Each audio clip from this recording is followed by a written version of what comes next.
Federation of Fear, Chapter 10.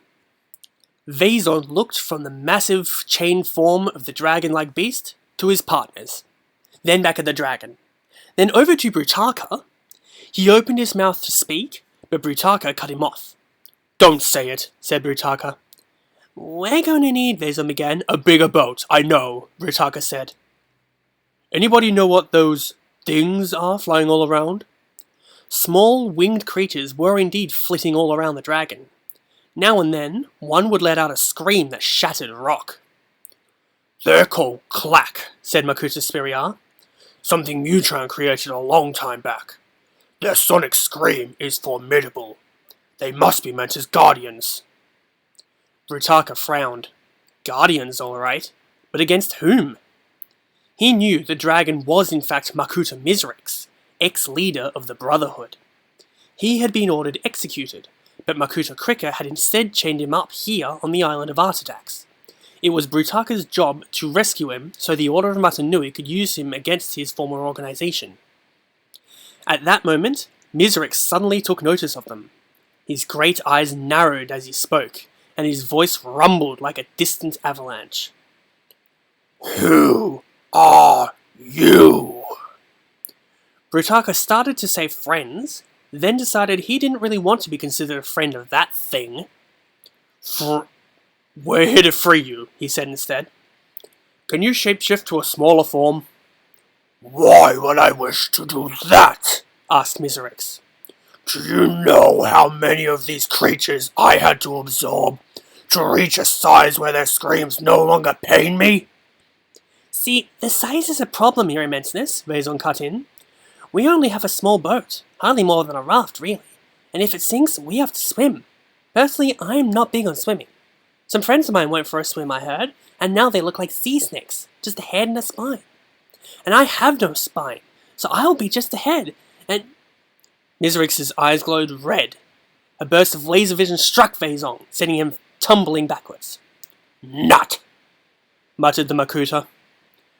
Turning to check on Vaison, Brutaka saw that Spiria had backed away up into the shadows. Miserix noticed this too, and bellowed, "Tell that one to come forth!" Spiria took a reluctant step forward. At the sight of another Makuta, the dragon smiled. "Spiria, I do remember you. When Pterodax rose against me, you were one of the first to be by his side. I have so looked forward to meeting you again." Brutaka tightened his grip on his weapon. He did not like Miserix's tone at all. "Do you know I have not seen one of my species since Krika left me here?" Miserix continued.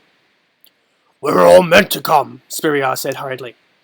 "Pterodax wouldn't let us. We all knew we would benefit by your experience, your power, your very presence. But you did not come," rumbled Miserix. "So now I shall benefit from yours." A hand made of living shadow erupted from the dragon's chest, grabbed Spiria, and pulled him into Miserix's body. There wasn't even time for a scream. Vaison, back on his feet, stopped dead when he saw the Makuta consumed. "I thought we were here to rescue him from captivity," he whispered. "Not from that midday empty feeling." "You know, we could just leave you here to rot," Brutaka said to Miserix. "Or wait for the next volcanic eruption to rain lava down on your oversized head. Or you could have your chance to take revenge on your brothers. What's it going to be?" Miserix considered. Then he leaned forward as far as his chains would allow him and said, "Make your attempt. For what good it will do." "I've seen those kind of chains before," said Lariska. "They grow and shrink with him. They feed on his own power and use it to hold him." Brutaka hefted his weapon.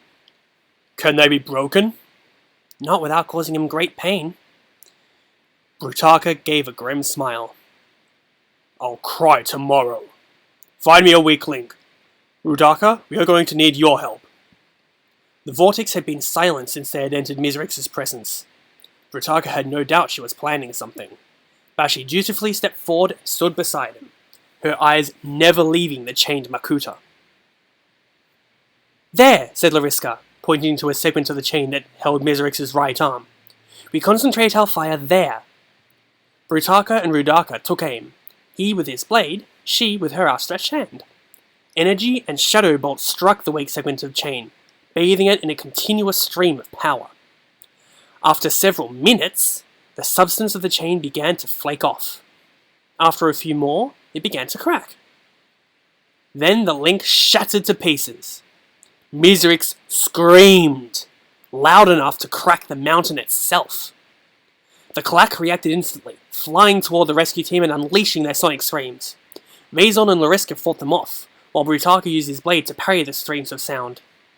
Meanwhile, Miserix raised his arm tentatively. Seeing that it was indeed free of its bonds, he reached over with it and tore the other chain from the ground. This time, he did not scream, but only smiled. The Klakk were gaining ground now, driving the team back toward where the insects were still lurking. Miserix watched the battle for a moment in silence. Then he opened his mouth and unleashed a power scream that felled the Klakk, along with Vaison and Lariska. Brutaka and Rudaka barely remained conscious. Crawling over, Brutaka checked on his two team members. Both were still living. "Now then," said Miserix, "where is Pterodax?" Brutaka laughed. "And if I tell you, you have no reason to keep us alive. Gratitude is not high on the list of Makuta emotions. I'll show you.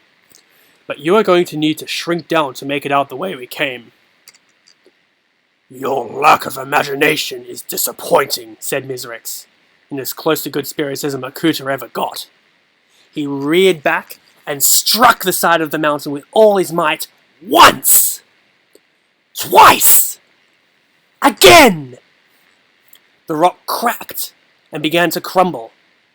Miserix followed up with his fragmentation power, reducing the entire side of the volcano to shards of stone.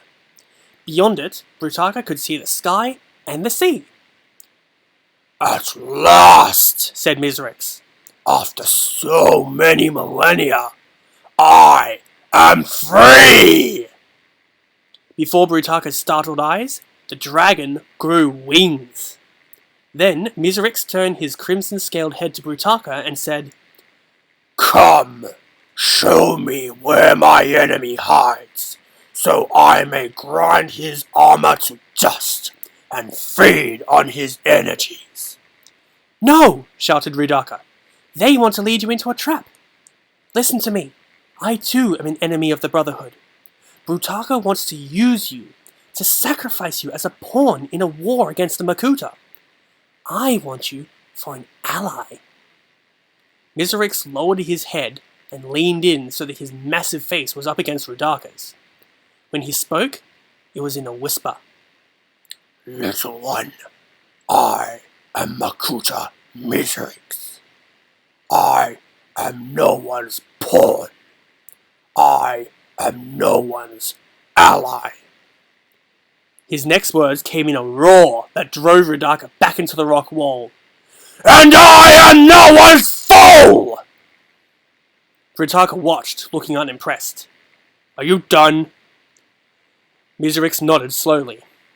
"Let us go. I have a universe to rediscover." Brutaka loaded the stunned Rudaka and the now semi-conscious Lariska and Vaison onto the dragon's back. Then he climbed on himself. Miserix unfurled his wings and stepped out into the open air. They soared high above the island, pausing only long enough for Miserix to make a muttered vow to come back and destroy the place one day. Brutaka noted that the team's boat was gone. Takadox had gotten away after all then. "Let him run, it doesn't matter," thought Brutaka. "A storm is coming to this universe, and when it hits, there will be nowhere for anyone to hide." Miserix spread his wings and turned to the north, carrying his passengers into the unknown. The end.